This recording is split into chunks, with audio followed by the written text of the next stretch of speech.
యేసు క్రీస్తు వారి దగ్గర ఆ పిల్లవాడిని ఆ యవనస్తునాన్ని తీసుకురండి. ఎవరి వలన కాకపోయినప్పుడు కూడా నమ్ముకోవటానికి వలన అయితే నమ్మవానికి సమస్యలు కూడా సాధ్యము. నా దగ్గర తీసుకురా, నేను స్వస్థపరుస్తా. ఎవరు స్వస్థపరచలేనటువంటి స్థితిలో యేసుక్రీస్తు వారు నిన్ను నన్ను ఏం చేస్తాడంటే స్వస్థపరిచిన వాడు ఉంటున్నాడు. లేకపోతే నిన్ను నన్ను లేవదీసినటువంటి వాడు ఉంటున్నాడు. ఎక్కడి నుంచి లేవదీసినాడంటే నా పాతాళములో నా ప్రాణము నీకు గోతిలోని దిగిపోకుండా గోతిలోని దిగిపోకుండా సోదరా సోదరి నీవు నేను మనం చేసినటువంటి పాపములు ఎన్నటికి ఎట్లా ఉంటూ వచ్చాయంటే జిగట కలిగినటువంటి ఊరిలో దిగిపోతూ వచ్చా.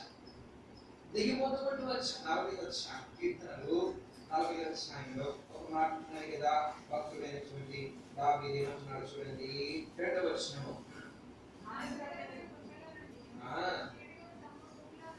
జిగజిగల తొంగలో నుండి ఆయన నన్ను పైకెత్తును. 7 గమనించినట్లయితే ఇక్కడ దేవుడు మనలను మన యొక్క జీవితంలో ఎటువంటి వాడని మనలను లేవనెత్తినటువంటి వాడని జ్ఞాపకం చేసేవాడు. లేవనెత్తినటువంటి వాడు పాతాళములో నుండి లేకపోతే జిగట కలిగినటువంటి ఊపిలో నుండి మనల్ని లేవనెత్తడానికి కొరకై యేసుక్రీస్తు వారు ఆ యొక్క పరలోకంలో విడిచి ఈ లోకానికి వచ్చి తాను 34 సంవత్సరం ఈ లోకంలో బ్రతికి 34 సంవత్సరాలు సేవ పరిచయం జరిగిస్తూ ఆ యొక్క పిమ్మట గమనించినట్లయితే ప్రాణంలో సేవలు అర్పించడం ద్వారా అందుకని అంటాడు కదా, ఏమంటున్నాడంటే యోహాను సువార్త 12వ అధ్యాయంలో నేను ఎత్తబడినట్లయితే అనేకులను నేనేం చేస్తాను ఆకర్షించుకుంది అంటాడు కదా. యోహాను సువార్త 12వ అధ్యాయంలో నేను ఎత్తబడినప్పుడు అనేకులను ఆకర్షించుకుంటాను. నేను నన్ను లేవనెత్తడానికి కొరకై యేసుక్రీస్తు ఆ యొక్క శిలువలో ఎత్తబడుతూ వచ్చాడు. నేను నన్ను ఆ యొక్క పాతాళములో నుంచి జిగట కలిగినటువంటి ఊరిలో నుంచి బయటకు తీసుకురావడానికి కొరకై యేసుక్రీస్తు వారు ఆ యొక్క శిలువ మీద ఎత్తబడుతూ వచ్చాడు. ఆ యొక్క శిలువ మీద తనకి ప్రాణం అర్పిస్తూ వచ్చాడు, రక్తం కారుస్తూ వచ్చాడు. మన కొరకై తన యొక్క ప్రాణం అర్పించిన వాడు వచ్చినాడు. ప్రభువు ఎందుకు ఆరాధించాలంటే ప్రభువా నేను కూడా ఆ యొక్క దైవం వచ్చినటువంటి వాడు, నేను కూడా అపవాది యొక్క చేతులలో వెలువెల్లాడించబడుతూ పడిపోయినటువంటి స్థితిలో చచ్చినటువంటి వాని వలె ఉంటున్నప్పుడు నన్ను ముట్టి నా యొక్క చేతులు పట్టుకొని పాతాళం నుంచి విడిపించినవా. ఈ దినమున పాతాళం యొక్క మరి కవల హస్తముల కింద మనము లేము, శైతాను యొక్క మానవ యొక్క దాసత్వంలో మనము లేము. మనము లేవనెత్తబడినటువంటి వారంగా ఈ దినమున నిలబడినటువంటి వారంగా ఉంటున్నాం. అటువంటి అనుభవం మన యొక్క జీవితంలో ఉన్నట్లయితే యేసు ప్రభు వారి యొక్క శిలువ కార్యం యొక్క జీవితంలో జరిగించబడ్డ ద్వారా పాతాళం నుంచి విడిపించబడినామనేటువంటి గొప్ప నిరీక్షణ, విశ్వాసము, ఆదరణ యొక్క జీవితంలో ఉన్నట్లయితే ప్రభువును ఆరాధించుదాం. ప్రభు అన్ని కూడా లేవనెత్తినావా? ఆ యొక్క దేవుడు సజీవుడివై ఆ యొక్క యవనస్తుని లేవనెత్తినావా? నా యొక్క జీవితంలో నీవు సజీవుడివై నన్ను కూడా లేవనెత్తినావా? నీకు వందనాలు స్తుతులు. ప్రభువును మనము ఆరాధించబడుతున్నాం. ఆయన ఎటువంటి వాడంటే లేవనెత్తినటువంటి వాడు. ఎక్కడి నుంచి లేవనెత్తుతున్నాడు? ఆ పాతాళం నుంచి లేవనెత్తి మనను బండ మీద నిలబెట్టినటువంటి వాడు. యేసుక్రీస్తు వారైనటువంటి బండ మీద సంఘములో మనను నిలబెట్టినటువంటి వాడు ఉంటున్నాడు కనుక ప్రభువుని మనము ఆరాధించబడుతున్నాం. రెండవదిగా చూద్దామండి, ఆయన లేవనెత్తినటువంటి దేవుడు. మొదటి సమూయేలు గ్రంథము 2వ అధ్యాయం. మొదటి సమూయేలు గ్రంథము 2వ అధ్యాయంలో 7-8 వచనాలు చదువుకున్నాం. 7-8 వచనాలు. మొదటి సమూయేలు 2వ అధ్యాయం 7-8 వచనాలు. యెహోవా దారిద్ర్యమును ఐశ్వర్యమును కలుగు చేయవాడు. ఇక్కడ యెహోవా అంట ఎవరు? ఇక్కడ మరి అన్న ప్రభువును ఆరాధిస్తామని, ప్రభువును గర్వపరుస్తామని ఏమనంటే యెహోవా నీవు కృంగజీవాడును లేవనెత్తువాడును ఆయనను ఆరాధిస్తామని. చూడండి ముందు దరిద్రులను అధికారులతో కూర్చోబెట్టుదును, మహిమగల సింహాసనమును స్వతంత్రింపచేయుదును, వారిని మంటిలో నుండి ఎత్తువాడు ఆయనే, లేవి గల వారిని పెంటకు మీద నుండి లేవనెత్తువాడు ఆయన. చాలా గమనించినట్లయితే ఆయన ఎటువంటి వాడంటే లేవనెత్తేటటువంటి వాడు, లేవనెత్తేటటువంటి వాడు. గమనించినట్లయితే ఇక్కడ అన్న ప్రభుని ఆరాధిస్తామని ఏమనంటే ఏమంటామని కృంగజేయువాడును లేవనెత్తువాడును ఆయనే. సోదరా సోదరి, ఈ లోకంలో మనము ప్రభువుని అంగీకరించుకునే ప్రభు మనలను పాతాళము నుంచి మనకు ప్రాణమును లేవనెత్తిన పిమ్మట కూడా ఈ లోకంలో మనము జీవిస్తున్నంత కాలం అనేకమైనటువంటి కృంగుదలలు వస్తూ ఉంటాయి కదా, అనేక రకాలైనటువంటి నిరాశలు నిస్పృహలు వస్తూ ఉంటాయి, అనేక సార్లు దుఃఖం వస్తూ ఉంటుంది, అనేక సార్లు వేదన వస్తూ ఉంటుంది, అనేక సార్లు సహింపజాలనటువంటి వారి పరిస్థితులు వస్తూ ఉంటాయి. అంతా ఉన్నది ఏమనంటే యెహోవా కృంగజేయనటువంటి వాడు నీవే, రెండోది ఏంటి, లేవనెత్తినటువంటి వాడు కూడా ఆయనే. మన యొక్క జీవితంలో నిత్యము మనలను లేవనిస్తూ నిత్యము ప్రతి దినం కూడా లేవనెత్తినటువంటి దేవుడుగా ఉంటున్నాం కదా.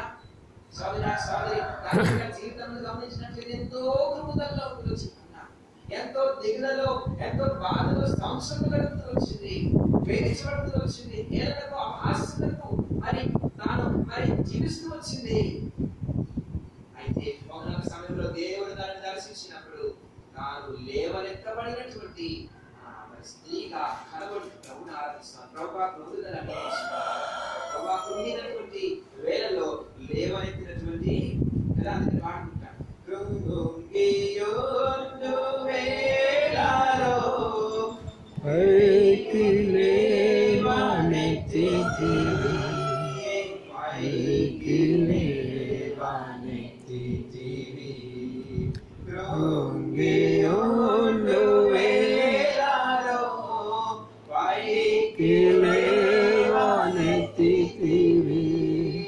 పైకి లేవనెత్తితివి, అంగపరచు సైతాను గెలిచి విజయమిచ్చితివి, అంగపరచు సైతాను గెలిచి విజయమిచ్చితివి. సోదరా సోదరి, కృంగినటువంటి వేళలో పైకి లేవనెత్తినటువంటి దేవుడు ఎలా. సోదరా సోదరి, ఒకనొక దినమున మరి ఏలియా ఎంతో దిగులో ఉన్నాడు, ఎంతో నిరాశలో ఉంటున్నాడు. మరి సంపూర్ణంగా నాశనం చేయాలని, మరి సంపూర్ణంగా చంపివేయాలనేటువంటి ప్రయత్నంలో మరి కనబడుతున్నప్పుడు ఏలియా పారిపోయి ఆ యొక్క చెట్టు కింద మరి అంటున్నాడు కదా, దేవా నన్ను తీసుకుని పో, నేను ఇక బ్రతుకులకు నేను యోగ్యుని కాను, నా వల్ల కాదు, నాకంటే శ్రేష్ఠులు ఉన్నారయ్యా, వారు మరణించినప్పుడు నేను కూడా మరణిస్తా, నన్ను తీసుకుని పో అంటా అన్నాడు. అటువంటి గొప్ప దైవజనులకు లేక అటువంటి గొప్ప విశ్వాసము కలిగినటువంటి వానికి అటువంటి పైనుంచి అగ్నిని కురిపించగలిగినటువంటి వ్యక్తి యొక్క జీవితంలో నిరాశ వచ్చినప్పుడు నీ నా జీవితంలో రాదా? నీ నా జీవితంలో కృంగినటువంటి వేళలు రావా? అయితే ఆ సమయంలో దేవుడికి ఇస్తాడు, దూతలు పంపించాడు కదా. వాడు పంపించినాడు, దూతలు పంపించినాడు. ఏరియా భోజనం చేయి, వెళ్ళు, నీ యొక్క శక్తిని మించినటువంటి ప్రయాణం అనేది. దేవుడు తన యొక్క దాసులను పంపిస్తాడు, దేవుడు తన యొక్క దాసుల ద్వారా ఆహారం పంపిస్తాడు, దేవుడు తన యొక్క దూతలను పంపిస్తున్నాడు, తన యొక్క వాక్యం ద్వారా, తన యొక్క పరిశుద్ధాత్మ దేవుని ద్వారా కృంగినటువంటి వేళల్లో మనల్ని పైకి లేవనెత్తినటువంటి వాడు. ఉదయకాల సమయంలో అన్న ఆరాధిస్తాము ప్రభువా, కృంగినటువంటి వేళల్లో నన్ను దర్శించిన పైకి లేవనెత్తినావా? నేను దిగజారిపోతున్నటువంటి పరిస్థితిలో నన్ను పైకి లేవనెత్తినావా? నాకు ఆశను కలుగు చేసినావా? నాకు ఉత్సాహం కలుగు చేసినావా? ఈ దినంలో నిరీక్షణ కలుగు చేసినావా? ఉన్నది కదా, ఏమంటుంది, దరిద్రులను అధికారులతో కూర్చోబెట్టును, మహిమగల సింహాసనమును స్వతంత్రింపచేటకును వారిని మట్టిలో నుండి ఎత్తువాడు ఆయనే, లేవిగల వారిని నుండి లేవనెత్తినటువంటి దేవుడు. చచ్చినటువంటి యవనస్తుడిని యేసుక్రీస్తు వారు లేవనెత్తినాడు. కృంగినటువంటి హన్నాను ప్రభు దేవుడు దర్శించి లేవనెత్తినటువంటి వాడు ఉంటున్నాడు. నేను గమనించినట్లయితే అంటా ఉన్నది కదా, దరిద్రులను అధికారులతో కూర్చుండగలిగారు. అంత మాత్రమే కాదు, లేవి కలిగినటువంటి వారిని సింహాసనము స్వతంత్రింపజేయగలుగుటకు. కదండి, ఈ కాల సమయంలో ప్రభు ఎందుకు ఆరాధించాలంటే, ఎందుకు ఆరాధించాలి? లేవి కలిగినటువంటి మన యొక్క బ్రతుకులు, కంటే కుప్ప మీద ఉన్నటువంటి మన యొక్క బ్రతుకులను దేవుడు దినదినము మనలను లేవనెత్తుతూ ఉంటున్నాడు.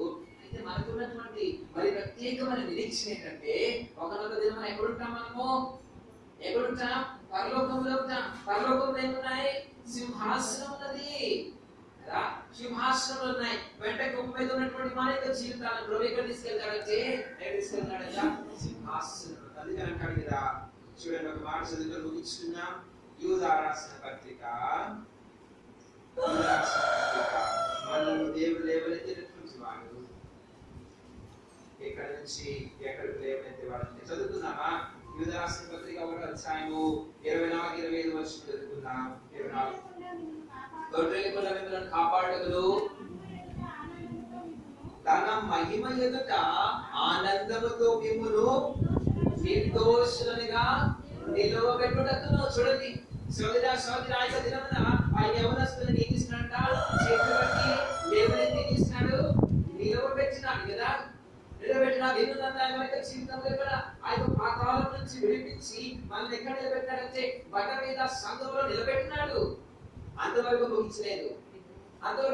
ఏమంటాడంటే, తొట్టు లేకుండా మిమ్మల్ని కాపాడుటకును తన మహిమ ఎదుట ఆనందంతో మిమ్మల్ని నిర్దోషులుగా ఎక్కడ నిలబెడతాం?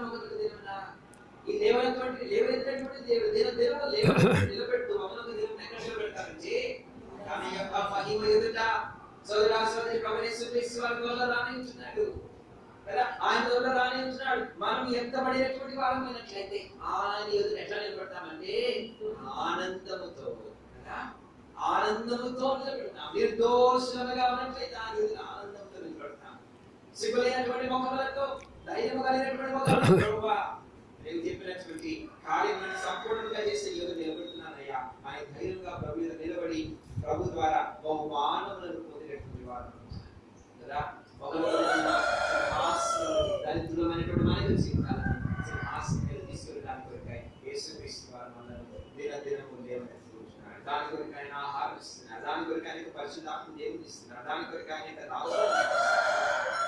మనం కూడా నిలబడిన వారినట్లయితే, లేవనెత్తబడినటువంటి వారినట్లయితే, ఒకనొక దినమున ఆయన మీద నిలబడతామనేటువంటి గొప్ప నిరీక్షణ కలిగినటువంటి వారినట్లయితే ప్రభుని హృదయమారా దేవుని కోరికాయి నీవు ఆయన పరలోకాన్ని విడిచి నీ లోకానికి వచ్చినావా, ఇక ప్రాణము శిలువలో అర్పించినావా, మరణించినావా, తిరిగి లేచినావా, వందనాలు స్తోత్రాలు దేవుని వాక్యాన్ని దీవించుకున్నాను.